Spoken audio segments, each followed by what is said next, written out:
Well, hey, howdy, everyone. Happy Thursday. Welcome to So What, the Marketing Analytics and Insights live show. I am Katie, joined by Chris and John, who are the top two spots today. On today's show, we're talking about using Google Data Studio with Google Analytics 4.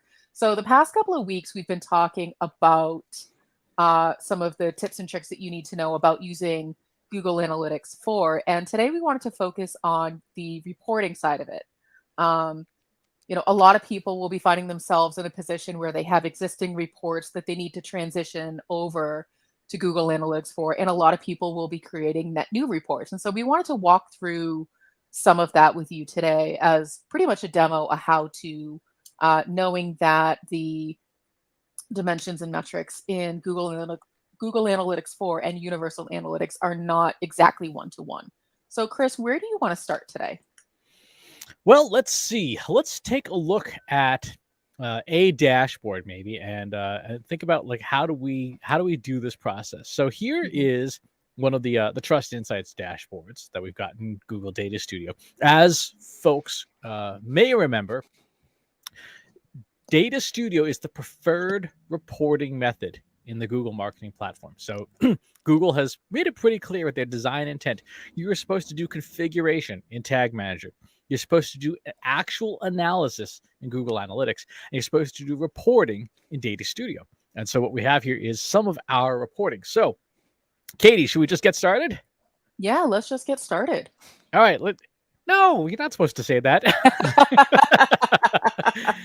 No, so I thought we were going to. So with everything, when you do an exercise like this, if you're moving reports from system to system, it's an opportunity to step back and redefine the user story and the business requirements. And so when I look at this, knowing personally that this was built a couple of years ago and the business has evolved and the dashboard hasn't, the first thing we want to do is restate the user story.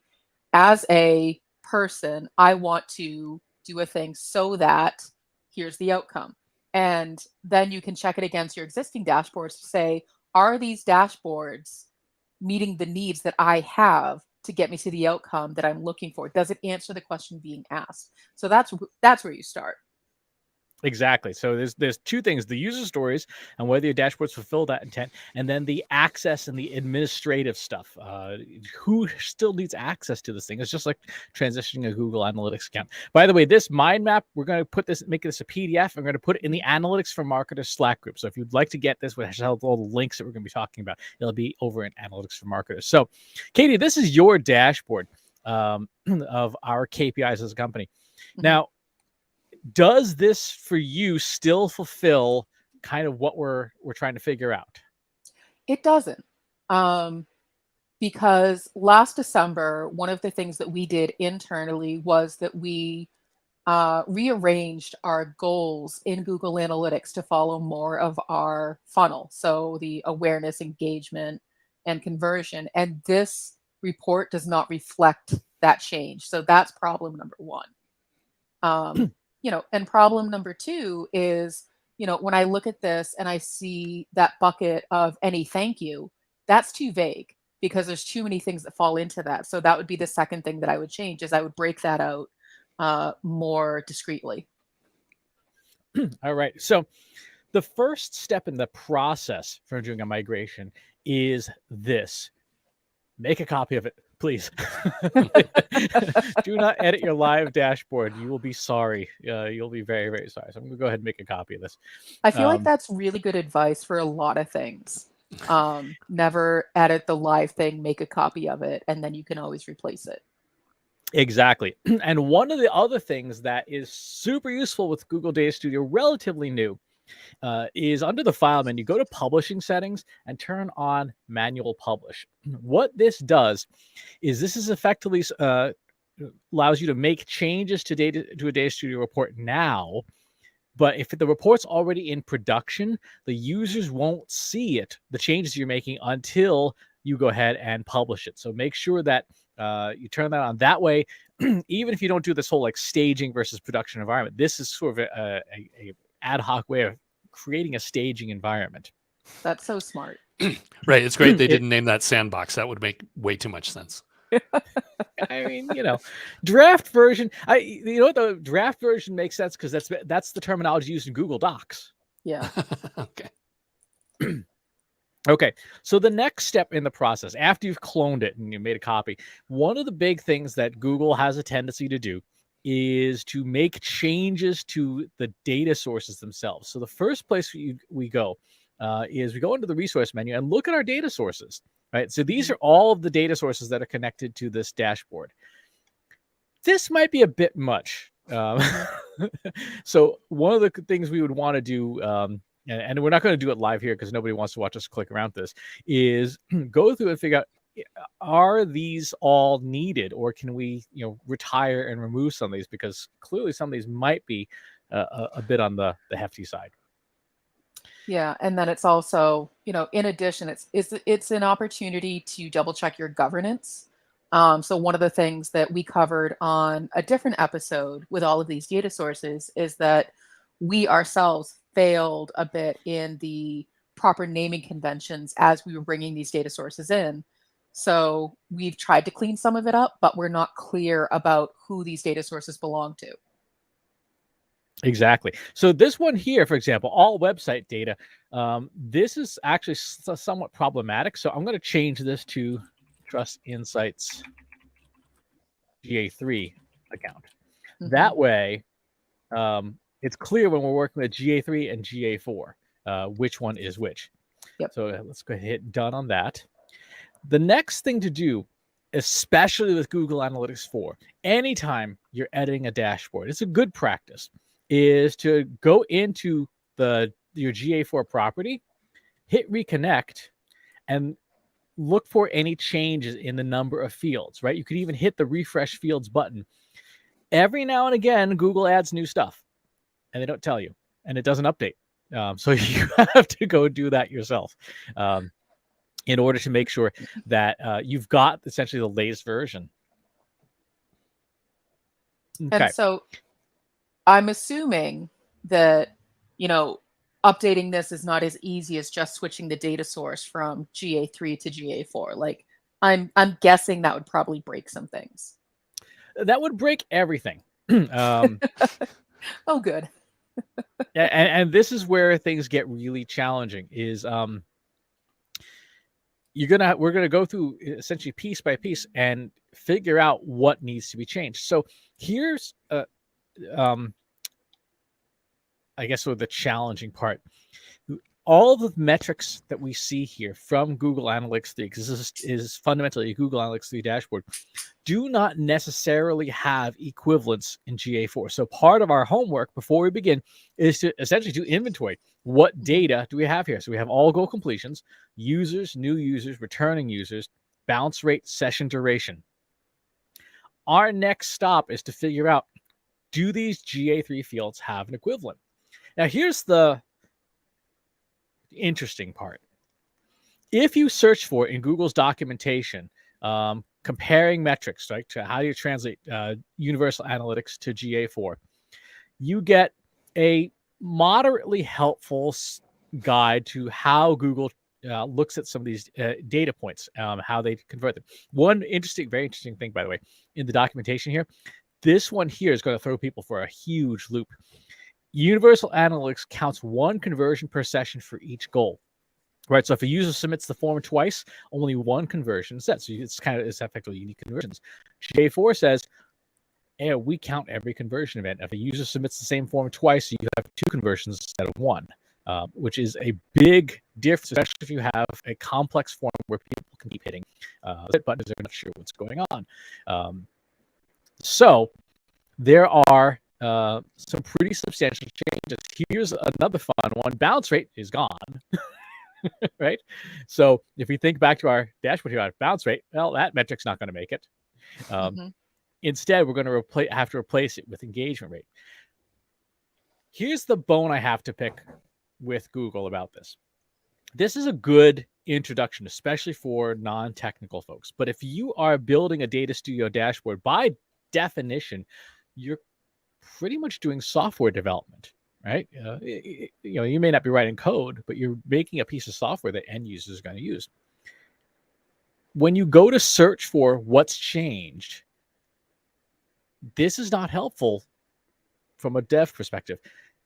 And the documentation for what's actually changed unhelpfully lives in Google's developer portal, right? So this is now line by line. This is what the field was named in the old data API. This is what's named in the new API. So there's a field, for example, called active users in GA4. It is different than any of the old universal analytics fields. So it's a new metric, but then there's also a total users field. And so if you're sitting here going, which should I use, active users or total users, it's not which one is the best choice. So you're going to keep this page very in the old Data Studio. And reminder, Data Studio uses the Google Analytics API for all of its data. So we have source medium in the old one. Now it's called session source because there's now also a first user source, which is essentially first touch. And there's also a field that's named source, but is actually conversion source, which is documented somewhere in here. Either way, this is not particularly intuitive. So as you're building you're translating your reports in Data Studio from one to the other, you've got to know the translations that Google has set up behind the scenes. We'll drop links to these pages in our Analytics for Marketers Slack group. And if you're not a member of that free Slack group, you can join for free at trustinsights.ai/analytics for marketers. I know for sure I will be referencing those links, those resources quite a bit because I'm already confused. Believe me, it doesn't take much. It's one of those things. This one is really important for e-commerce because you'll notice that not only are there totally different field names, there's actually built-in different hierarchies. So instead of old category hierarchy, you now have a flattened set of item categories for up to 5 categories. So if you're doing an e-commerce change for trying to report on your e-commerce site in Data Studio and GA4, you have to have done the configuration correctly in Tag Manager and in GA4 in order for e-commerce to work properly. And not everything has the most intuitive names. So there's that.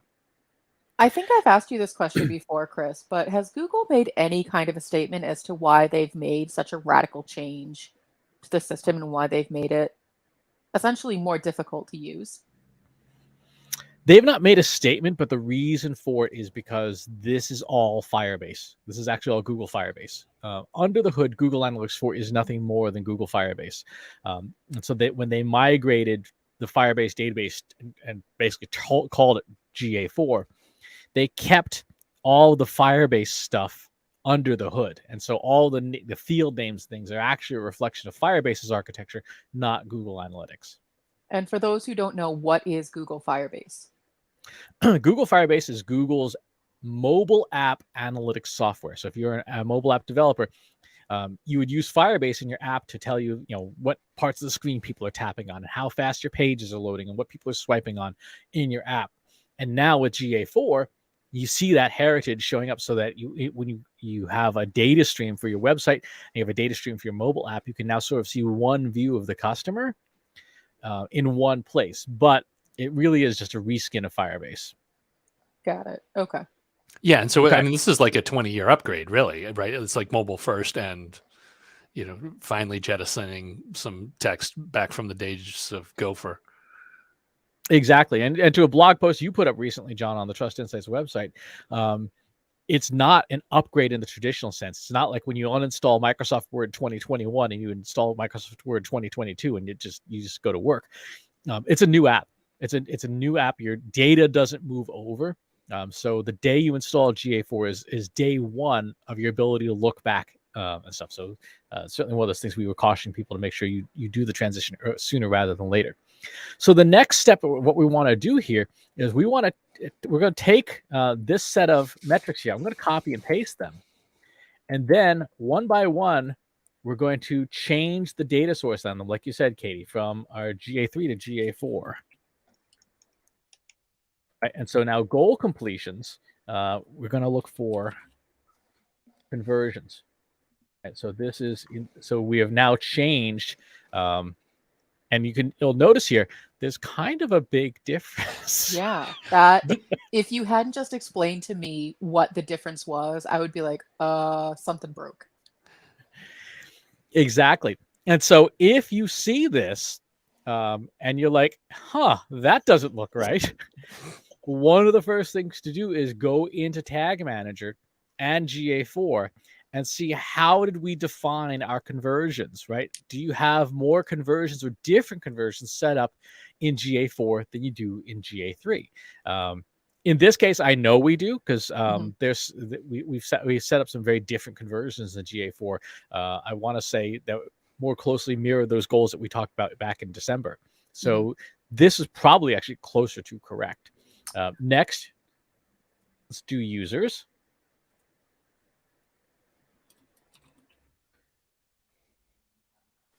And as we just read about, we have active users, new users, and total users. Because we're trying to do the GA3 equivalent, we're going to use total users.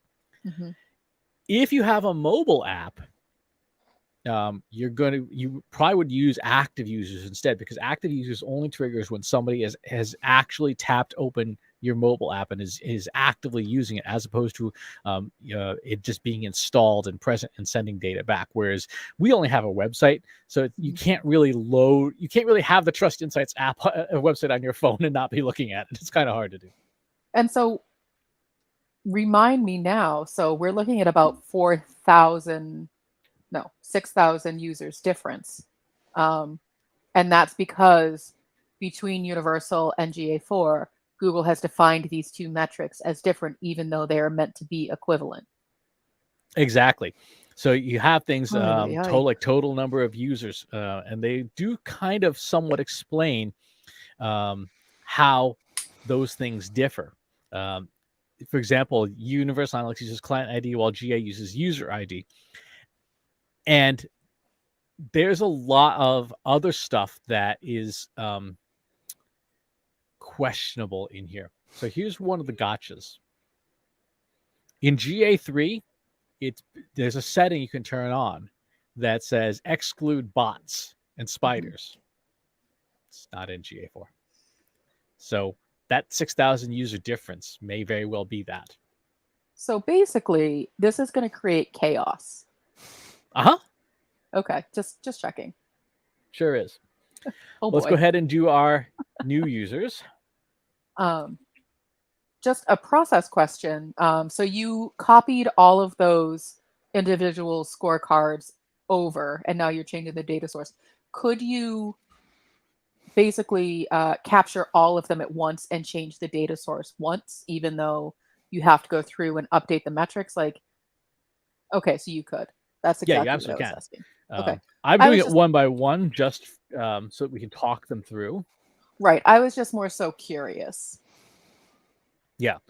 So returning users, this is going to be a tricky one to do because it doesn't exist in GA4. Well, if I recall correctly, I created a filter for returning users in GA3, in the GA3 version of this dashboard. It was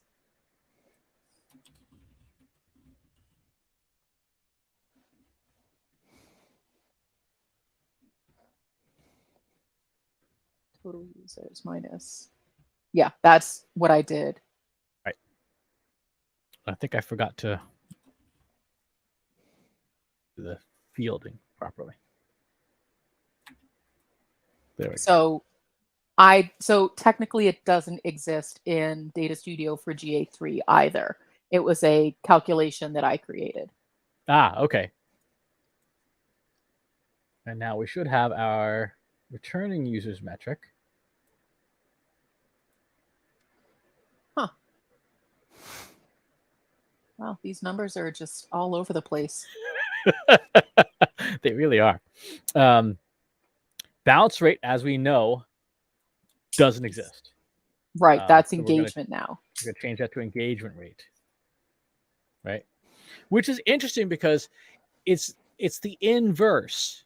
if you think about it, if 90% of your traffic bounces, then 10% of your folks have stayed engaged with it. Whereas if 90% of your folks are engaged, only 10% have said, we're out of here. And so this number is actually a reversal of the previous.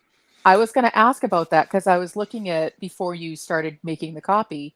It was like it's the red, it's down, but isn't that a good thing for this particular metric?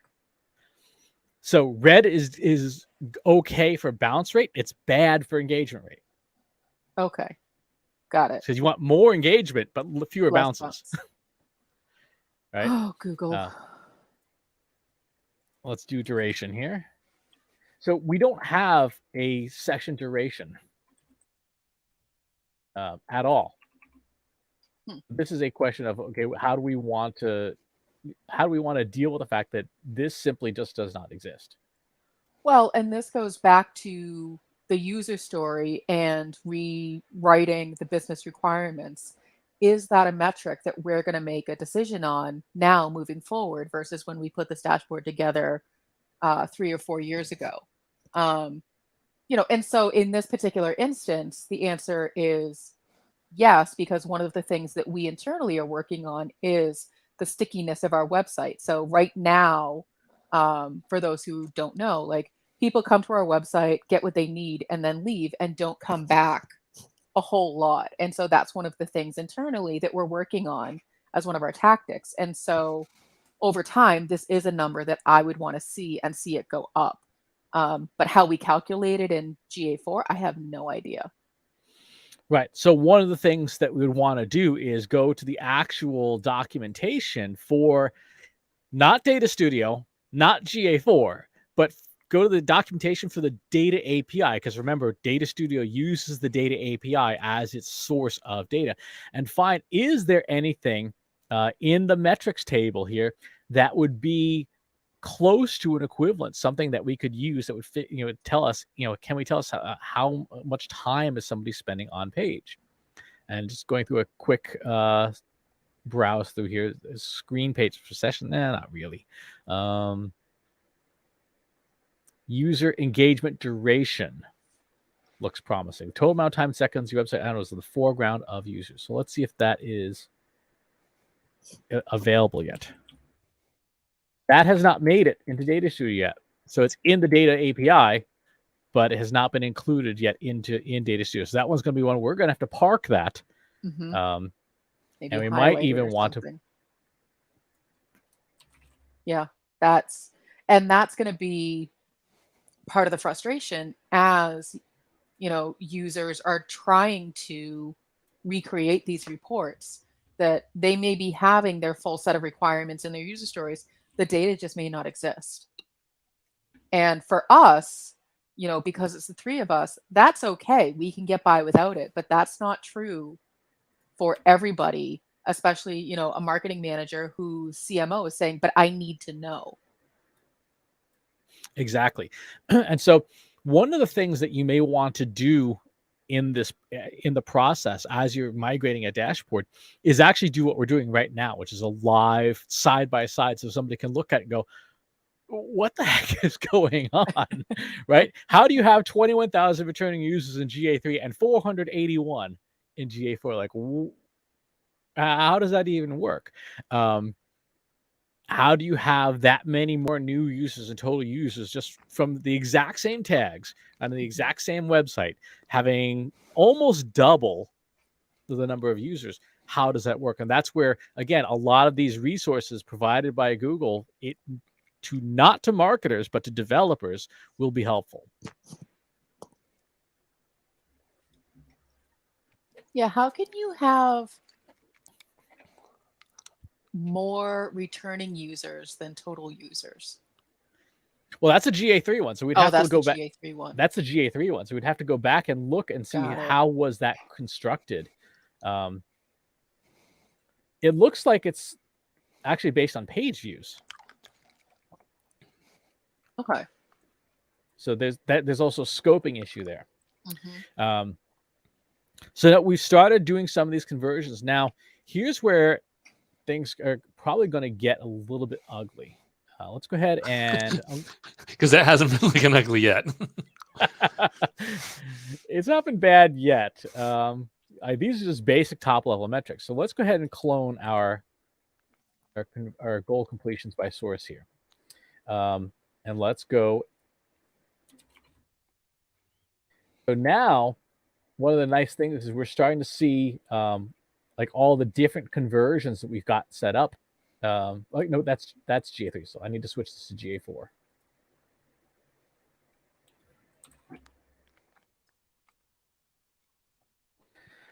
So let's put this to conversions instead of views. So these are conversions, but these are all conversions. So we have to, if you want to be able to specify a conversion event, like say, I only want to see certain conversions, you will now have to, instead of having the different goals available, as you saw in GA3, we have to filter it. Let's call this any thank you. And then identify the event by its name equal to thank you. I believe that's what we named it. Well, that goes back to the governance of everything and making sure that you're naming everything correctly and in such a way that you can easily find it. Right. I appear to have not done that. Well, so let's take a look at newsletter instead. I'm actually going to pull open my GA4 property. Also not a bad thing to have open when you're building these new reports. So any thank you has underscores in it. Dang it.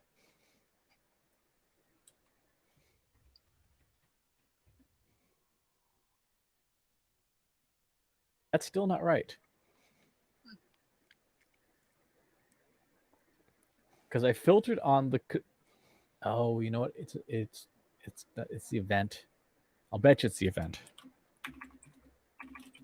John, do you have any Data Studio dashboards built for the Marketing Over Coffee site? I think we have one just kind of generic users, but no, it's not like that's at the top of our monthly reporting list. We're definitely a lot more ghetto than that. I would be, you know what? I think it would be interesting if we were to go through this exercise with your report, even if it is a simple report, so that, we can then, speak to those audience members, those prospects and clients who are going to run into the same, like, well, I just have a simple report. Here, you still have to follow these steps. And so that way we can have even more practice doing that. Because what we want to do is transfer all of the Trust Insights reports, which will take some time. But if we can demonstrate on the set of Marketing Over Coffee reports, which sounds like it's a smaller book, then we'll have that complete. Here's what it was, here's what it is, and here's what the process looked like. Yeah, and it's great just to get that feel for, as there's no substitute for this process right here of flipping the switches and saying, "Oh my God, this is totally broken. What went wrong?" Mm-hmm. Yeah, and there's a lot of things that appear to have gone wrong here. I'm going to actually figure out. No, I'm serious.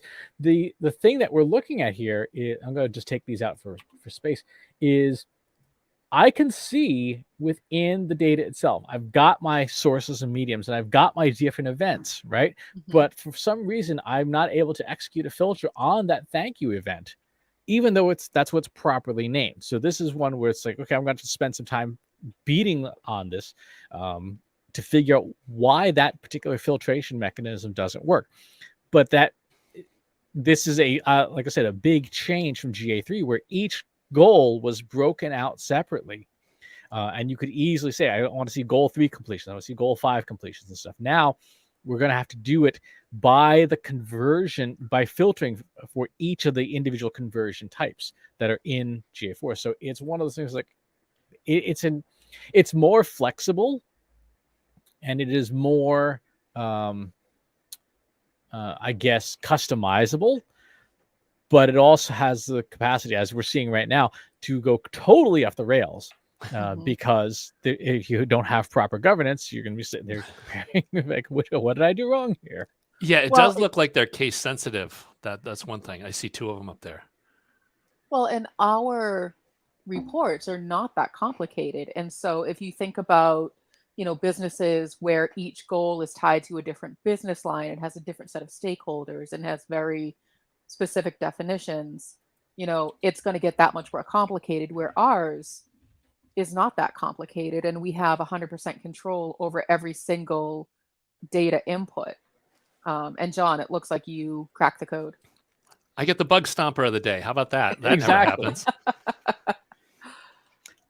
So now we're looking at the sources for the this is the any thank you conversion on the website. Where are we getting those conversions from? Mm-hmm. Now, the nice thing is we could then split this out for our other conversion events, like is this the first visit, which is the equivalent of a new user, and so on and so forth.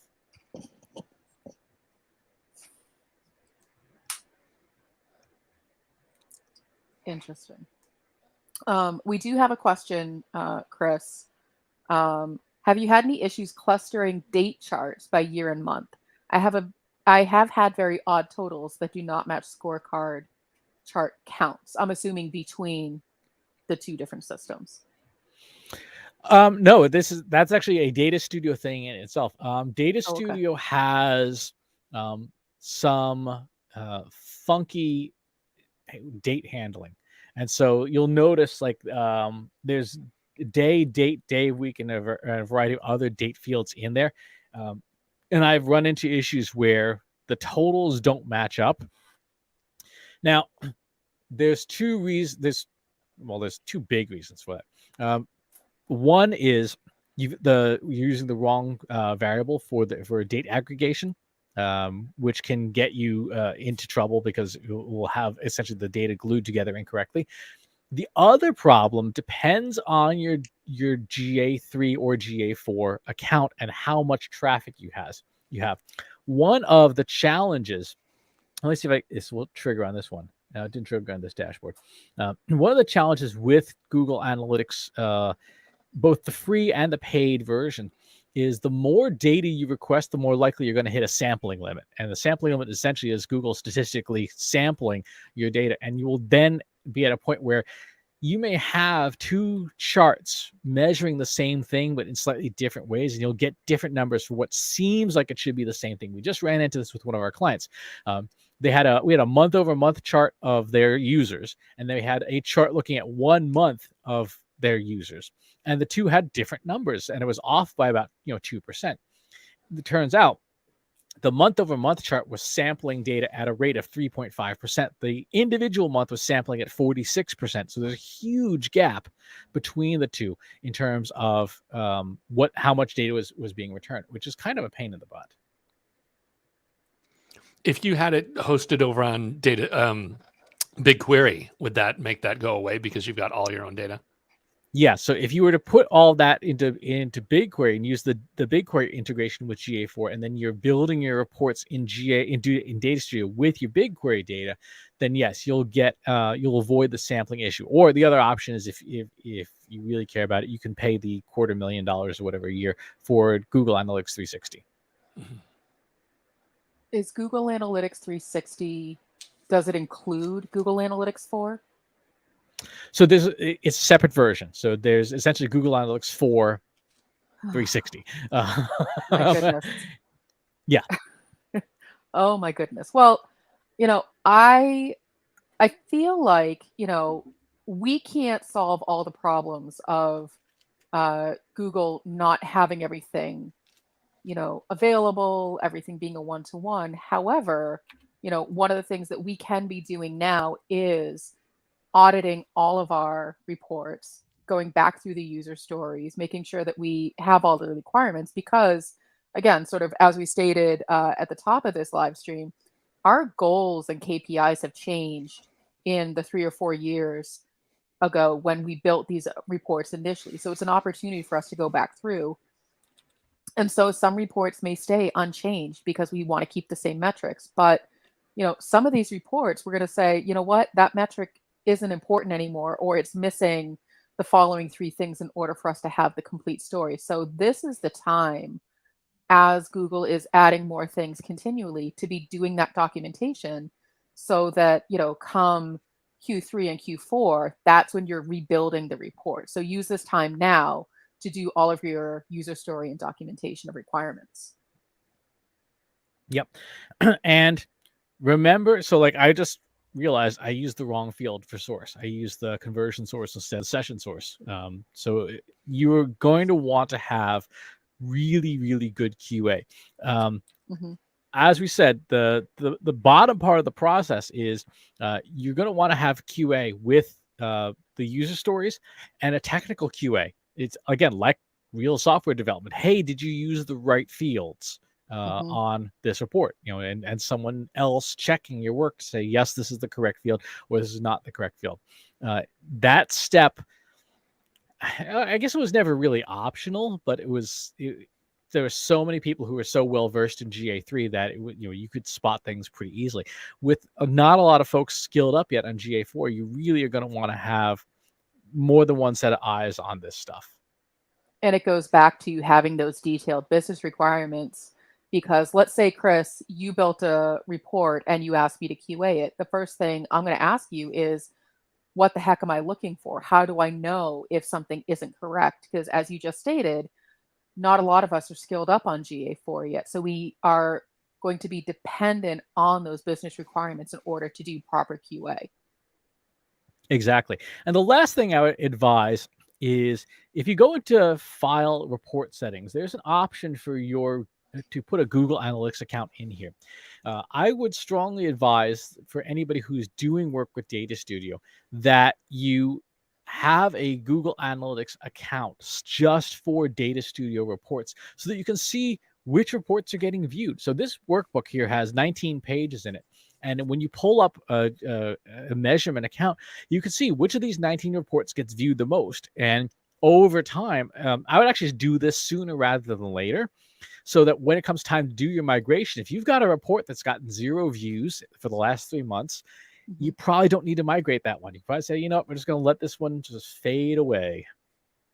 Well, and that comes with part of the requirements is how often do people need to look at this report. So there are some reports that I look at maybe about twice a year. And so that 3-month timeline in that context wouldn't work. But if we had stated up front, this report gets looked at twice a year, this report gets looked at annually, this one gets, build that into your requirements. So then when you're comparing that against that Google Analytics view report, then you can see, okay, that checks out. That makes sense. Yep. So what have we learned today, kids? Go break all the things. Not a lot. What we learned is, there is a way to approach transferring your reports from Universal Analytics to Google Analytics 4. We're going to post some of those resources in our free Slack group. We also learned that Google Analytics 4 is going to be the system of record. However, Google hasn't released everything that you need yet. So spend this time doing your documentation on what you will need so that when things are released, you can add it in. And if you want help with that, then, that's what we do. Exactly. We had one last question asking if we have a preference for user versus session totals. And the answer is it depends. It depends on what you're trying to do. So sessions are a good measurement for assessing marketing effectiveness. How did you generate that session?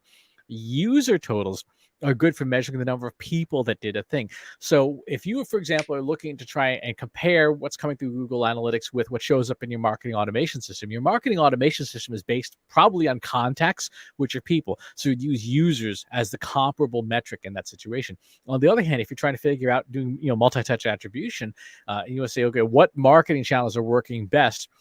You care about getting eyeballs on your content or form fills or whatever, sessions is the better choice in that case. But it is always a question of what is the goal, right? What is the user story? What is the thing you're trying to make a decision on?